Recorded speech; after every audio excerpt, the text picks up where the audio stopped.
اگر اس طرح کے ہر مسئلے کا حل بات چیت میں ہوتا تو پھر دنیا کی تاریخ میں کوئی جنگ و جدل نہیں ہوتا،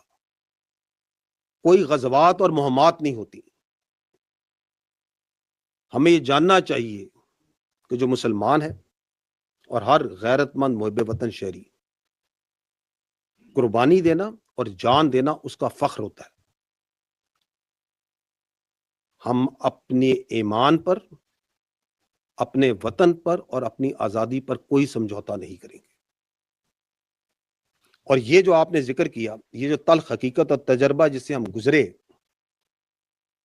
اس سے گزرنے کے باوجود بھی اگر کوئی لیڈر اور سیاسی شخصیت یہ کہے تو ایسی شخصیت جو کہ اس صلاحیت سے عاری ہو کہ وہ اپنی غلطی سے کوئی سمجھے